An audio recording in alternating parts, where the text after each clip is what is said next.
Un embalse, el antiguo pueblo de Ugi, un cadáver que viene a abrir heridas del pasado y un viaje a los años 50 y a la actividad de los contrabandistas que burlaban las fronteras físicas y morales de esa época.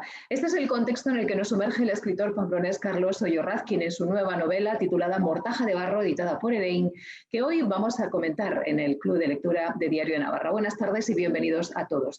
Hablamos de una trama de una investigación criminal de fondo donde se alternan presente y pasado 3 décadas desde mediados del siglo XX hasta la actualidad, desde los años 50 cuando ocurre una desaparición de una joven de Ugi en plena construcción del embalse hasta el presente, cuando aparece su cadáver flotando en las aguas del pantano. Carlos, ¿cómo estás? Buenas tardes y bienvenido al Club de Lectura de Diario de Navarra. Hola, buenas tardes. Es un verdadero placer estar contigo y con todos los lectores del Diario de Navarra. Bueno, el placer es nuestro y además la oportunidad de comentar contigo una novela que nos ha enganchado desde la primera hasta la última página y sobre todo que nos ofrece un fresco muy interesante por lo reconocible, ¿no? Por la cercanía en algunos aspectos y luego pues por la universalidad de los temas que trata. Mortaja de barro es la tercera entrega, Carlos, de tu serie, protagonizada por el inspector de la Policía Nacional, Faustino Villanueva, su hija, su hija, la oficial Nerea Villatuerta, y el subinspector Javier Ollo. Las anteriores entregas fueron Quién con fuego y A la luz del vino, que aparecieron respectivamente en 2015 y en 2018. Estamos ante una nueva novela que se enmarca, como digo, en esta serie que tú ya nos has ofrecido en anteriores entregas con el marchamo, con el sello, el género, su género, que es casi ya definitorio también de tu obra, la novela negra rural, el noir rural, pero que pone el foco en este caso también en temas de calado como la memoria y la violencia familiar. Vamos a empezar por el principio. ¿Cómo nace este proyecto? ¿Cómo nace la novela, Carlos? Bueno, pues surge, como surgen todas las novelas, ¿no? De una idea, una chispa. Un día estaba en el embalse de Ugi, paseando con mi familia, y bueno, pues se me ocurrió, tuve la imagen de un cadáver flotando en el embalse, ¿no? En un lugar tan absolutamente pacífico e idílico como ese Ugi, pues de repente algo que contrastara tanto, ¿no? Y bueno, pues después empiezas a construir la novela lentamente, van surgiendo los temas y las diferentes personas que te ayudan a construirla porque te dan ideas o te dan testimonios o te cuentan experiencias, pues hacen que luego las piezas vayan encajando poco a poco. Un antiguo pueblo anegado de alguna forma, ¿no? En nombre del progreso y viejos crímenes y viejas rencillas e historias del pasado que emergen con el tiempo. Ahí hay una metáfora apasionante, ¿no? Sí, evidentemente, ¿no? Yo tengo siempre la teoría, y es lo que suelo decir siempre, cuando me preguntan por qué insisto en ambientar mis casos en pueblos de Navarra, ¿no? Aunque luego tienen también su parte de la trama en Pamplona, como es lógico. Siempre insisto en que en los pueblos, ¿no? Las cosas que ocurren, ¿no? En las familias, en la población, quedan enquistadas, quedan larvadas muchas veces, ¿no? Esas rencillas que todos hemos oído hablar, ¿no? De padres a hijos, ¿no? De tu familia hizo tal cosa, la mía hizo tal otra, ¿no? Entonces, bueno, yo creo que los pueblos, ¿no? Se prestan mucho a eso, ¿no? En las ciudades quizás las cosas se olvidan más fácilmente, ¿no? El tiempo las borra, ¿no? Y creo que el marco de un pueblo, ¿no? Pues facilita que esas historias que a mí me gustan entre pasado y presente pues sean más fáciles. Nada es lo que parece en la historia, todos tienen algo que ocultar, esto es algo que vamos descubriendo poquito a poco en la novela y yo no sé hasta qué punto también este es un retrato de tu forma de entender, bueno, cómo pasamos por la vida los seres humanos, ¿no? A ti que además te gusta y parte de tu formación tiene que ver con el comportamiento. Sí, realmente sí. Yo creo que todos tenemos una cara oculta, ¿no? Hay un aspecto más íntimo que nunca revelamos, ¿no? Ni siquiera nuestros seres más queridos, yo creo. Es nuestro último reducto, ¿no? Que queda ahí para nuestra intimidad, ¿no? O nuestro disfrute también a veces, ¿no? Es el lado oculto, ¿no? Que todos tenemos, sí, desde luego. Digamos que también la cara oculta de la novela, porque, bueno, pues nos cuentas una historia lineal, como digo, con una trama policial, un thriller, pero hay un submundo de vivencias, de secretos, de emociones, que es probablemente la parte que más engancha, más allá de lo atractivo de esa historia, ¿no? Me parece a mí que a día de hoy, cuando ya casi no nos sorprende nada, cuando tenemos al alcance de nuestra mano la literatura universal y constantemente aparecen novelas, historias, tanto escritas como en formato audiovisual, etcétera, etcétera, me parece a mí que lo que realmente nos engancha y nos interesa es lo que nos habla del alma humana, ¿no? De las personas, de lo que ocultamos, de lo que somos en definitiva. Sí, realmente en esta novela sí que hay el interés, ¿no? o el atractivo de querer descubrir quién es el asesino, ¿no? Quién es el responsable. Y de hecho lo planteo de esa manera, ¿no? Yo creo que todos los lectores de novela policíaca tienen siempre el prurito de a ver si lo descubro, ¿no? A ver si le pillo, ¿no? A ver cuándo me doy cuenta de quién es el responsable, ¿no? El asesino.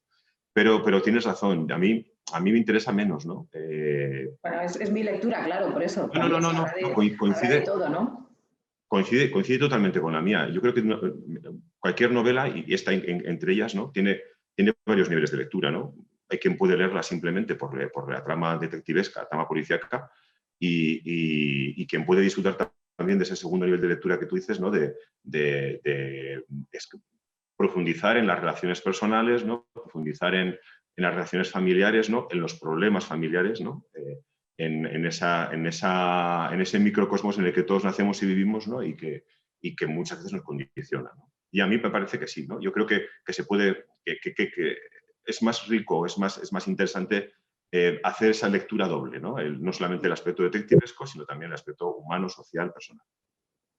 A mí me parece que sí, y que es además, desde mi punto de vista, quizá tu fuerte, ¿no? Esa capacidad narrativa maravillosa y muy virtuosa en algunos casos. Estoy pensando al inicio del libro, cuando nos acercas al entorno rural donde transcurrieron los hechos hace más de medio siglo y donde un momento de una cacería, el padre con unos hijos, está descrito de una forma tal que te puedes incluso emocionar con una escena, bueno, pues casi pastoril, ¿verdad? Pero esa es tu capacidad, por un lado, y luego esa profundidad en ya no solamente los personajes y la psicología, sino en lo que rezuma, ¿no? De un entorno que va más allá de lo personal, incluso de lo familiar. Hablamos de lo que somos como sociedad. Pero hay más cosas, porque, como bien decías, ¿no? Es una lectura que tiene muchas capas. Está la trama policial, que es interesantísima y también nos vamos a centrar en ella. Está esta otra trama, bueno, pues quizá de lectura social o de lectura personal, psicológica, y luego hay otros temas de fondo. Esto también yo creo que es muy interesante. Por un lado está el tema de la memoria, que lo pones encima de la mesa y en la novela aparece reflejado, por ejemplo, a través del personaje de Fausto, ¿no? Y de su madre, que ya es mayor y empieza a tener problemas de demencia senil.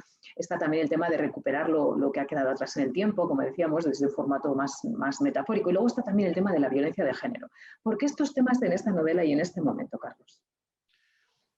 Yo creo que cuando escribes una novela siempre te ves influenciado por el contexto en el que la escribes, ¿no? En mi vida personal surgieron situaciones familiares, ¿no? En las que, bueno, pues nos vimos involucrados, ¿no? Por temas de salud, ¿no? Varios familiares, ¿no? Que tuvieron problemas de salud, en concreto de deterioro físico, ¿no? Y psíquico también, ¿no? Por la edad, ¿no? Entonces, bueno, orbitaba alrededor de mí, ¿no? El tema, ¿no? Y me pareció que era importante, ¿no? Reflejarlo, y me pareció que era importante dejar un testimonio también, ¿no? De esas vivencias, ¿no? Porque eran reales, ¿no? Y al ser reales yo creo que iban a ser reales también en el texto, ¿no? Darle verdad al texto. Y el tema de la violencia de género, pues coincidió que en la época en la que estaba escribiendo la novela, lamentablemente estábamos en todos los telediarios con el juicio de la manada, ¿no? Estos desgraciados que vinieron a manchar todo lo que es manchable, ¿no? Y bueno, pues me parecía que era un tema que podía tener mucho calado, ¿no? Y que me estaba haciendo preocuparme por la situación, ¿no? Y también, de alguna manera, me apetecía pensar qué hubiera ocurrido, ¿no? si una víctima se tomara la justicia por su mano. Ahí, desde luego, se observa bueno, también ese punto de denuncia, ¿no? De denuncia en el personaje, por ejemplo, cómo pues, nos pones contra las cuerdas ante el personaje del padre, ¿no? De esa persona, de ese hombre dominante, colérico, que maltrata o encierra bajo llaves a sus hijas o a su hija y que tiene a su familia en el puño, ¿no? Y que, bueno, no estoy destrozando nada, pero que es parte de la trama y que, bueno, recoge bastante bien una situación, por desgracia, muy de actualidad, ¿no? Esto lo hemos visto en otros trabajos tuyos, en anteriores libros. Por ejemplo, me refiero al tema de poner encima de la mesa o sobre la palestra un asunto que va más allá de lo que tratas en el hilo argumental. Por ejemplo, en el libro Quién con Fuego hablabas de los pastores vascos emigrados a América o a Australia, de las rencillas de la posguerra. Por ejemplo, en A la luz del vino también hablabas de un tema muy de actualidad como es la inmigración, los grupos de drogas, de narcotráfico, y bueno, y ahora escoges estos temas que para ti son importantes, ¿no? Ahí hay una voluntad del escritor, ¿no? De transmitir algo más que lo que se narra linealmente, como decíamos, de esa trama policial o de ese argumento que es más o menos ficcionado y lo mezclas con una realidad que a ti te preocupa. ¿Consideras que el escritor tiene esa responsabilidad de transmitir también, no sé si desde lo pedagógico, desde la reflexión, desde la crítica al lector, algo que va más allá del entretenimiento? Sí, sí, sí, totalmente. Yo creo, hombre, por un lado está que yo no concibo una novela policíaca solamente por el mero caso, ¿no? El mero divertimento de plantear una investigación, ¿no? Sí, una Agatha Christie, ¿no? Agatha Christie está fantástico para leerte que lees una novela de Agatha Christie en una sentada, pero bueno, pues es lo que es, ¿no? Es un castillo de naipes, ¿no? Sí, divertido, bien construido. Pero lo que más el único valor que le veo ahora mismo a Agatha Christie sería el retrato social, ¿no? De alguna manera, ¿no? Entonces, yo creo que la novela policíaca, y de hecho es una constante cuando la gente habla de novela policíaca, ¿no? En gran parte es de los mejores retratos sociales que se puede hacer hoy en día, ¿no? Yo creo, ¿no? Sacar nuestras tripas, nuestros trapos sucios, ¿no? Los aspectos negativos de nuestra sociedad reflejados en la novela policíaca, pues es la mejor manera, yo creo, de hacerlo. Y efectivamente, yo no concibo una novela policíaca sin que haya un tema de fondo o varios temas de fondo que la vertebre, ¿no? Cuando presenté la novela en San Sebastián, hablaba con mi editor, que estaba conmigo en la mesa, del latido, ¿no? De un latido que tiene que haber dentro de la novela, ¿no? Algo que la justifique de alguna manera para mí. Creo que sí, que le dé relieve, ¿no? Y que la haga crecer y la haga ir más allá de, pues de pasar un buen rato, que también sí, es muy válido, ¿eh? Y muy respetable, pero yo creo que hay un sector, hay una sección de lectores que nos gusta cuando ese libro nos ofrece algo más, ¿no? Y a veces hasta se lo pedimos. Por lo tanto, también te lo agradecemos, Carlos. Sí, de alguna manera lo que yo pido como lector es lo que yo ofrezco como escritor también. O sea que... Exactamente. Eso es algo que también se deduce al leer la novela, ¿no? Carlos, otra cuestión interesante del libro. Hay saltos en el tiempo. Nos llevas y nos traes cada capítulo, cada episodio, y eso hace que también veamos cómo con el paso del tiempo las cosas cambian, ¿no? Es obvio, es evidente, pero se hace más evidente aún cuando hay un tema sangrante de fondo, como es un crimen, o cuando esas rencillas y esas vivencias de las que hablábamos antes, que ocurrieron en el pasado, se revisan en el presente. ¿Qué aprendizaje obtienes tú a la hora de mirar las cosas con la perspectiva temporal, ¿no? ¿Qué crees que podemos extraer de esa reflexión, ¿no? Yo soy el primero que disfruta con eso. Para construir esas partes del pasado, evidentemente, yo tengo que tener referencias, ¿no? Y más que buscarlas en los libros o en hemerotecas, yo las busco siempre en personas. Yo tengo la absoluta fortuna de que siempre que me he embarcado en una novela, he contado con la ayuda de personas que me han enseñado, que me han ilustrado, ¿no? Sobre los temas que me preocupaban, ¿no? Por medio de amigos contacté con Francisco Mari, que es un señor encantador que vive en Eugui, ¿no? Y trabajó en la presa, y él fue el que me contó todo el proceso de construcción de la presa, ¿no? Otra persona, y cómo había cambiado la vida en el valle, sobre todo también, ¿no? Ellos, de ser unos chavales que vivían de 4 lotes de leña, de la ganadería, de una huerta, pues pasaron a tener que depender de un pantano que luego les dejó en la nada, ¿no? Y lo mismo con la trama, con el aspecto del contrabando, ¿no? También encontré con otra persona que me contó sus experiencias personales, ¿no? Y bueno, pues es que al final la novela se construye sola, porque yo les digo, ten cuidado con lo que me cuentas porque todo va a acabar en la novela. O sea, que saben que ser amigo tuyo, ¿no? Tenerte cerca es casi seguro convertirte en personaje de una novela antes o después. De hecho hay quien me cuenta historias por si me interesa, y que me pide ser un personaje. Ponle mi nombre a un personaje. De hecho, hay varios personajes que son personas reales, que querían ser con su nombre un personaje. aunque fueran negativos. Sí, no, ya no hay ningún tipo de diferencia, ¿no?, para ellos aparecer. Aparecer también de forma geográfica, es decir, los personajes en tu novela o en tus novelas tienen nombre y apellidos en algunas ocasiones, en otras, como vemos también, incluso un tema puede emerger como el personaje en sí mismo, pero luego están las localizaciones, que me parece también pues el sello propio, ¿no?, de Carlos Soyo. Nos llevas a lugares cercanos, reconocibles, por ejemplo, bueno, y además suelen ser pueblos, suelen ser localidades pequeñas. Hemos estado en alguna de tus novelas en Urzurrum, en Echauri y ahora en Eugi. ¿Por qué estos lugares? Fueron surgiendo. Urzurrum, bueno, pues me hacía falta un pueblo del Valle de Oyo que tuviera más o menos las características que yo había imaginado, ¿no? Es curioso porque yo imaginé un pueblo y describía ese pueblo y los personajes se movían en ese espacio físico, y luego tuve que buscar el pueblo para ponerle nombre. Entonces, pues una mañana fui con mi mujer con el coche por el valle y íbamos de pueblo en pueblo hasta que encontramos el que se acomodaba a lo que tenía en la imaginación, ¿no? Chauri, pues todo fue una casualidad también. Buscaba una bodega navarra, ¿no?, en la que ambientar la trama de A la luz del vino, y fuimos a un concierto a la pequeña iglesia que hay en el señorío de Otazu, y nos quedamos absolutamente maravillados del lugar, porque es una bodega absolutamente preciosa y el entorno es espectacular, ¿no?, en ese pequeño valle que hay ahí, ¿no?, rodeado de los montes, la peña de Chauri y la otra peña, y ahí se quedó, ¿no? Y pues Chauri, será Chauri. Y en el caso de Eugi, pues bueno, todo bien motivado porque por aquel día en el pantano, ¿no? Sí, sí.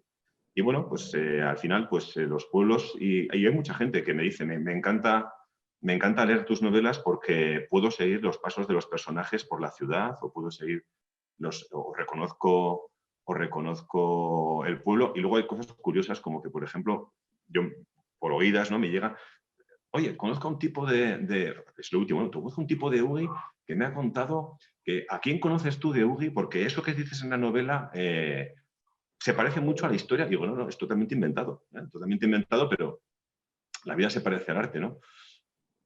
La realidad supera la ficción y a veces la iguala. El noir rural, ¿no?, o el entorno, esto de ubicar las novelas en pueblos y en lugares cercanos, conocidos, y no tan grandes como estábamos acostumbrados en las novelas clásicas, ¿no? Yo creo que ya estamos cansados de esas grandes ciudades donde ocurren las cosas, ese Nueva York o ese Los Ángeles, o no sé si es que estamos cansados o simplemente había mucho que contar también en lugares más próximos. Yo creo que esto va más allá de una moda, ¿no? Carlos, ¿cómo ves tú esta fuerza que tiene en este momento el noir rural, la novela negra en entornos cercanos?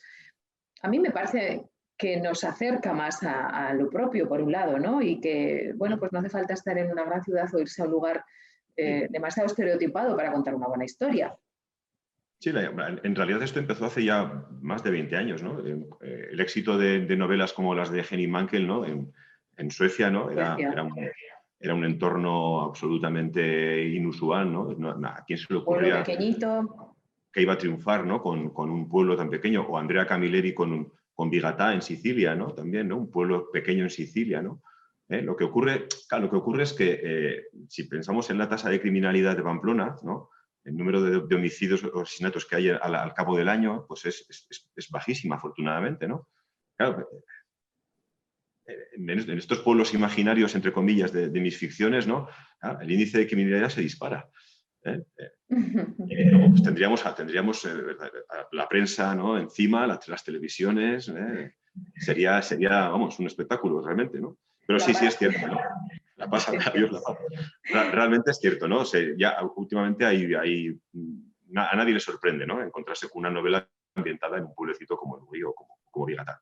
Sí, no solamente no le sorprende, sino que muchas veces la buscas, ¿no? Porque yo creo que ahí están las cosas como más a flor de piel, ¿no? Menos escondidas, menos contaminadas por un entorno que es llamativo en sí mismo, donde hay muchísima gente. Y aquí, pues como tú bien decías, en los pueblos se conoce todo el mundo, las cosas que ocurren suelen quedar ahí y a la larga eso es muy interesante, ¿no? Porque nos remueve, nos revuelve y nos hace mirar hacia adentro. Y además, el hecho de que pues tenga esa actividad criminal, ¿verdad? En los entornos más pequeños le da muchísimo trabajo a la policía, ¿no?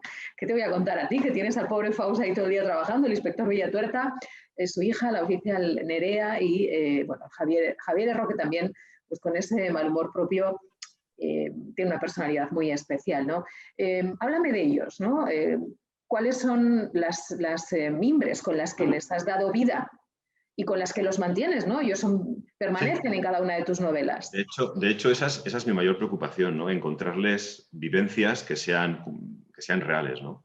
Encontrarles cosas que todos sentimos y vivimos, ¿no? Y que me permita vertebrar, ¿no? la continuidad, ¿no? Entre una novela y la otra. Pues Faust es un hombre muy navarro, en el sentido, vamos a decirlo positivo del término, ¿eh?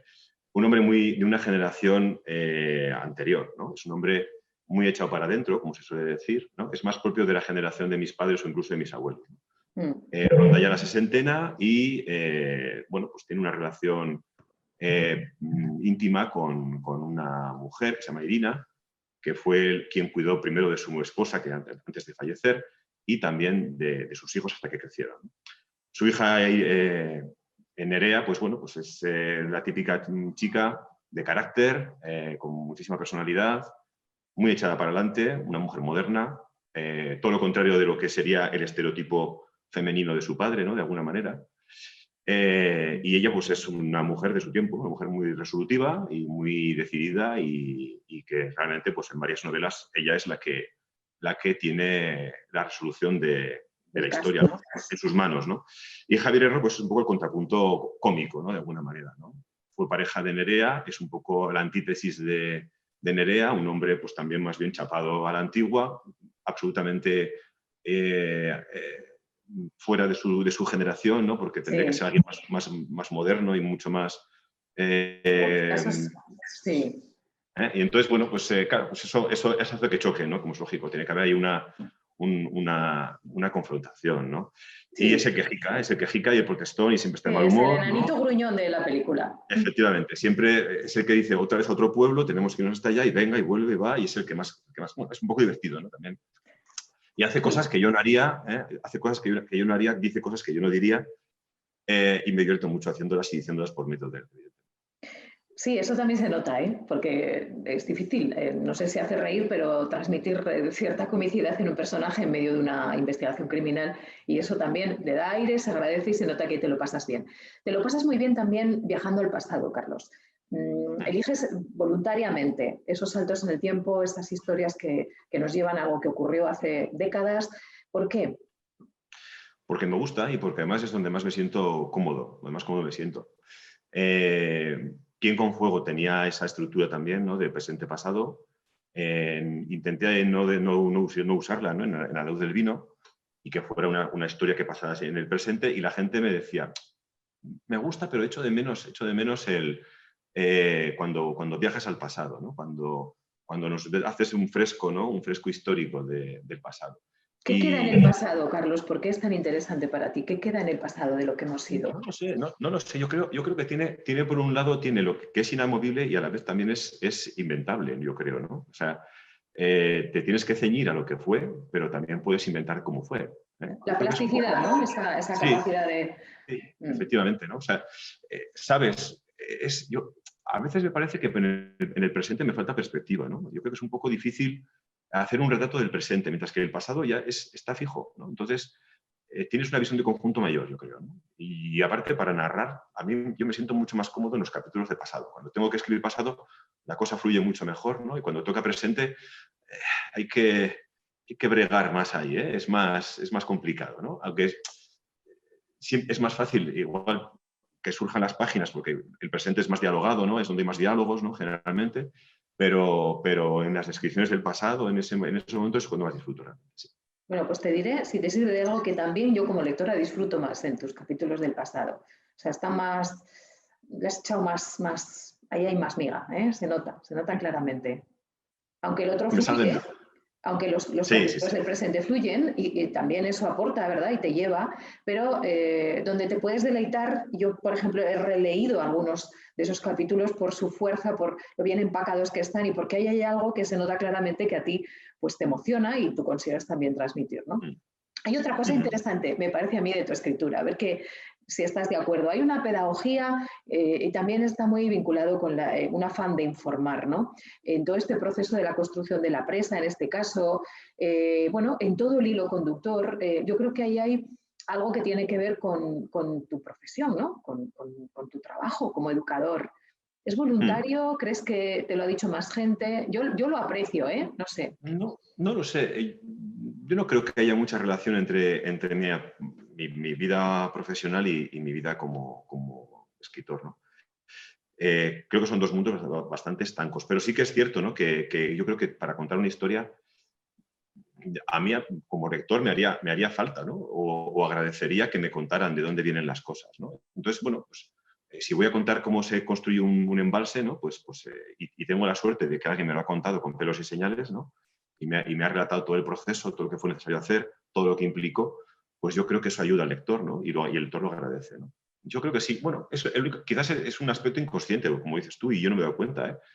Porque yo considero que en mi vida profesional y este otro aspecto que es la escritura, no les veo demasiada relación en el día a día. Sí, probablemente no tienen, ¿eh? Pero bueno, a lo mejor pues, uno cuando lo lee y te Y conoce encuentra de un ciertos modo vínculos, inconsciente. ¿no? Que también yo creo que aporta mucho, ¿eh? Mucho. Igualmente que, como nos dices, pues para realizar estas novelas y esta en concreto, pues te has tenido que documentar, hablar con gente que trabajó en la prensa, gente de UGI. ¿Cómo llevas tú los procesos de documentación? ¿Te ocasionan esfuerzo? ¿Disfrutas? ¿Es algo que está sumido pero que no es lo que más te gusta? ¿Cuánto No, no, tiempo no. te llevan? ¿Cómo lo organizas? Cuéntanos. Lo disfruto, sí, sí, sí. Sobre todo porque la mayoría de las veces, como te he dicho, son entrevistas con personas, con gente, ¿no? Entonces, bueno, pues conocer a esas personas es súper enriquecedor, ¿no? Y es un momento para mí muy interesante y no me supone ningún esfuerzo, no, al contrario. Lo único, siempre tienes yo hasta que no tengo bien trabada la novela no me siento a escribirla, ¿no? Hasta que no tengo un esquema muy, muy bien cerrado y en el que todo encaja, no me siento a escribirla porque por experiencias anteriores sé que si lo hago, luego no va a encajar, ¿no? Y va a ser mucho más costoso, ¿no? Entonces, bueno, pues la documentación sí que me puede llevar un tiempo, me puede llevar pues 5, 4, 6 meses, ¿no? El tiempo que haga falta, ¿no? Depende una de otra, ¿no? Y rara vez es en la que tengo que documentarme a posteriori, ¿no? Por ejemplo, en A la luz del vino había escrito prácticamente toda la novela y yo había supuesto, porque había leído en internet algunos aspectos técnicos de la elaboración del vino y al final pues tuve que, afortunadamente los responsables de la bodega de Otazu, del señorío de Otazu, no solamente no me demandaron, sino que me invitaron a su bodega. Sí, sí. A vino, por supuesto, sí, sí, no. La verdad es que la gente de Otazu fue súper generosa y súper amable. Para haber matado a su enólogo, pues la verdad es que se Eso no portaron se muy bien. perdona fácilmente, Carlos. No, no se perdona. Pues al contrario, mandaron a la presentación que hicimos en la librería Débora Libros, mandaron varias cajas de vino que evidentemente se bebieron. Luego nos invitaron a ir a la bodega, hicimos otra presentación allá. Vamos, fue todo fantástico. Y entonces, eso que te decía, ¿no? Tuve que ir allá porque había aspectos técnicos que José Luis, el enólogo de la bodega, pues me ayudó, ¿no? Me dijo, pues sí, pues tienes razón, a tal temperatura se refrigera, ¿no? Porque no puede pasar, ¿no? Y esto sería así, esto sería así, ¿no? Y rara es la vez en la que tengo que hacer algo posterior. Antes prefiero tenerlo todo atado. Sí. Bueno, llevamos media hora aproximadamente de conversación, que se pasa el tiempo volando. Carlos, si tengo alguna pregunta que, bueno, voy chequeando a través del móvil, va llegando de los lectores. Hay una cuestión que pregunta si te gustaría llevar alguna de tus novelas y concretamente esta Mortaja de Barro al cine, si te has planteado alguna vez esta opción. Realmente no depende de mí, dependería de que alguien estuviera interesado, ¿no? Yo estaría encantado, evidentemente. Otros autores navarros como Susana Rodríguez o como, espera, quien también estaba en proceso de Maribel Medina, ¿no? Sus novelas están ya en proceso de producción, si no me equivoco. Yo estaría encantadísimo, vamos. Incluso me encantaría hacer un cameo, ¿no? Como así como Hitchcock, ¿no? Salir así de lado, ¿no? Cruzar una calle, simplemente. Dejémoslo ahí, dejémoslo ahí. Porque de inspector Faust no te ves, ¿no? No. Oh, pues, no, aparte que no casamos en la edad, ¿no? Él tiene más años que yo, tiene fácil 15 años más que yo, 20 casi. Y no casamos, ¿no? Y tampoco de Javier Erro, ¿no? Tampoco.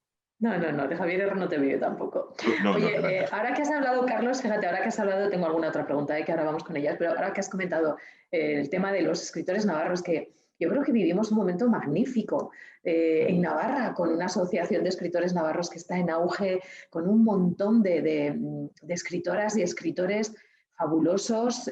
Creo que nunca habíamos tenido pues este momento, ¿no?, tan fértil. Siempre ha habido grandes escritores, pero ahora actualmente es rico y variado, ¿no? Me parece que, bueno, también tú estás ahí en ese entorno y eso puede ser generador bueno, pues de una mayor, no sé, de un interés por una parte de los lectores, ¿no? Y luego, pues, como escritores también tenéis esa especie de caldo de cultivo, ¿no?, que tiene que ser positivo y tiene que ayudar, y más cuando en este caso en Navarra estáis muy unidos, lleváis muy bien, hacéis un montón de actividades y estáis dándonos unas novelas impresionantes, no tienen nada que envidiar a las que se generan en cualquier otro punto del mundo, ¿no? Somos la envidia, ¿eh? Nos envidian por la buena relación que tenemos entre nosotros, ¿no? Parecería que en el mundo de los egos, ¿no?, pues igual entre nosotros tendría que haber envidias y rencillas. Pues es todo lo contrario, ¿no? Somos un grupo de gente que nos apoyamos, ¿no? Siempre que uno de nosotros saca una nueva novela, un nuevo poemario, acudimos en masa a la presentación, a hacer de clac, y en redes sociales nos publicamos unos a otros, nos reforzamos y ya te digo, somos la envidia de otras comunidades, ¿eh? Y es cierto, ¿no? Hay un boom de la literatura en Navarra, además en todos los géneros, ¿no? Relato, novela, poesía, teatro. Hay gente que también escribe obras de teatro e incluso hace por representarlas, ¿no? Y la verdad es que sí, que podemos hablar de una literatura en Navarra floreciente ahora mismo. La verdad es que es una maravilla, ¿eh? Bueno, volvemos a las preguntas, que teníamos también una cuestión, nos decía si te atreverías a contarnos cuál ha sido la mejor vivencia y la peor en el proceso de escritura de esta novela, Mortaja de Barro. Si tienes algún momento que destacarías. Pues la verdad es que Mortaja de Barro fluyó bastante, ¿eh? Fue una novela que salió con bastante tranquilidad, ¿eh? No hubo malos momentos. Hubo como un parón en medio por circunstancias personales, como te contaba, que no me daba la vida para poder continuar. Y sí que hubo ese parón, pero luego la retomé y fluyó. Tuvo muchos más problemas con la anterior. Con A la luz del vino tuvo un primer borrador machacado por mis lectoras cero. Tras el proceso de depresión propio, hubo que retomar la novela y darle una vuelta, no, muchísima vuelta, porque hubo que reescribirla prácticamente entera y porque no encajaba. Y bueno, pues, pero al final salió, ¿no? Y no, pero Mortaja de Barro no, Mortaja de Barro fue bastante fluida. Hay otra novela tuya de la que no hemos hablado, bueno, es un libro más allá de una novela, por todos los años que pasaste en Budapest. Creo que es tu primer libro, publicaste El cuaderno húngaro en 2014, que narra la vida cotidiana de la Europa del Este tras el telón de acero. Otro tono y otro contexto totalmente diferente, ¿no? Pero también muy interesante. ¿Cómo fue ese lanzamiento? ¿Cómo comenzaste a escribir, Carlos? ¿Cuáles fueron tus primeros pasos? Escribir escrito desde chaval, ¿no? Desde que era pequeño. Sí. Lo que no me atrevía era a embarcarme en una novela, ¿no? A raíz de traducir varios libros, creo que por fin pude ver, ¿no? El traductor, yo creo que de alguna manera es un lector más atento por el tiempo que se detiene, ¿no?, en cada página. Entonces yo creo que fue la clave para ver cómo estaba estructurado realmente una novela. Y entonces me atreví a intentar escribir yo una, ¿no? Tenía varias historias, ¿no?, en la cabeza de cuando viví en Hungría y me parecía que podían ser interesantes. Y entonces al final, bueno, fue un proceso muy largo porque fue mi primera novela y fue una novela de aprendizaje también, ¿no? Entonces fue muy, muy largo, ¿no? Mi editor en la época de esa novela, Ramón Echeveste, de la editorial Metoc, en San Sebastián también, me torturaba amablemente, ¿no? Yo le mandaba el manuscrito y me decía, bien, esto me ha gustado, esto no. Como es lógico, es labor de editor, ¿no? Fíjate en esto otro y reescríbela. Eso significaba pues, otros 6 meses, otros 8 meses, ¿no? Le volví a mandar el manuscrito y bien, esto me ha gustado, ahora vamos bien, esto fíjate aquí, pero fíjate allá, cambia esto porque fíjate, esto no funciona, este personaje no haría esto, es ilógico, tienes toda la razón, Ramón, otros 6 meses. Entonces fue un proceso muy largo, fue un proceso de casi 3 años de escribir y desesperar. Y al final salió, ¿no? Al final salió la novela y sí, pues es una novela más histórica, ¿no? Y centrada en los hechos que ocurrieron en la posguerra, la posguerra mundial, la Segunda Guerra Mundial, y en concreto más en los años 50, ¿no? Cuando hubo, cuando Hungría pues, tuvo una represión salvaje al intentar salirse de la órbita comunista, ¿no? En el año 56. Una última pregunta.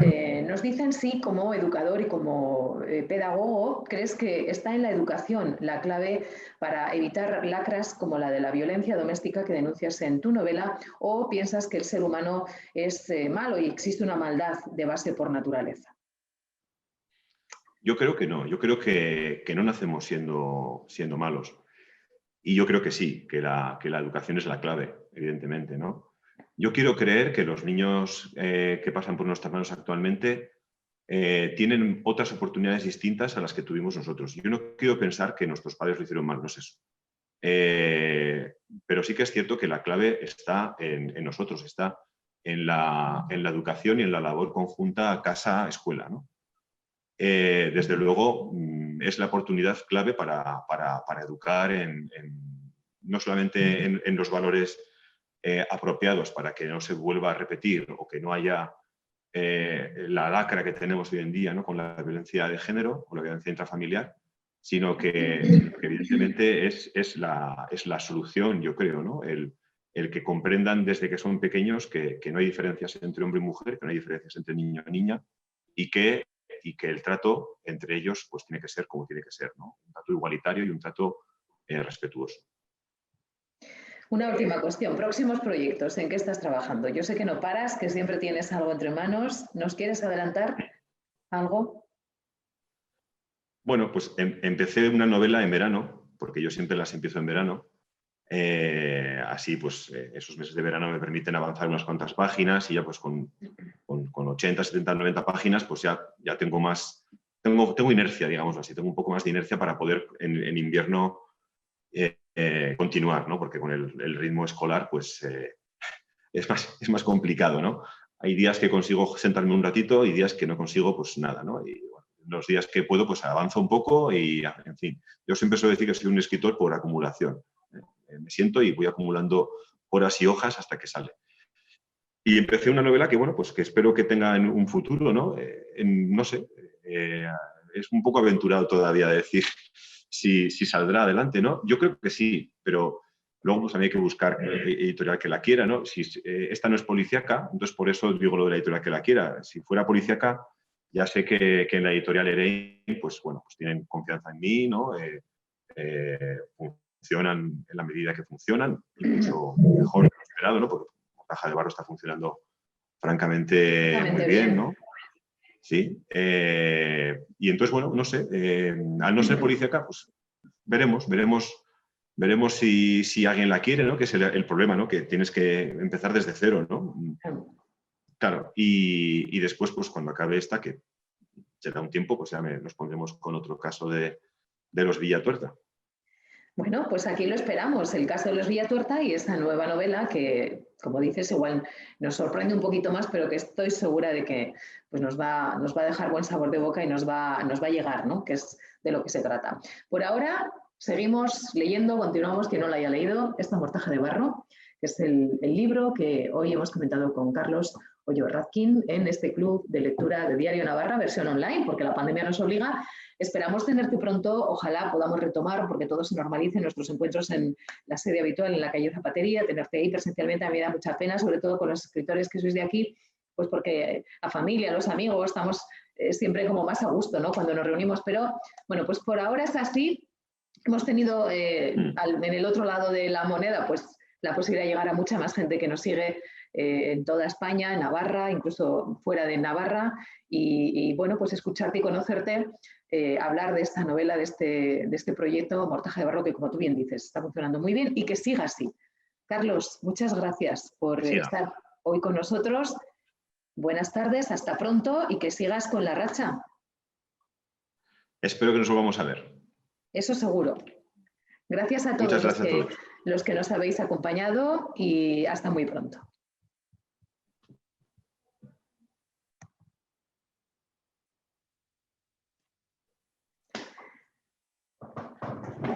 Listo. A ver, un momento. ¿Está esto cómo está? Grabando. Espérate, a ver. Que le he dado.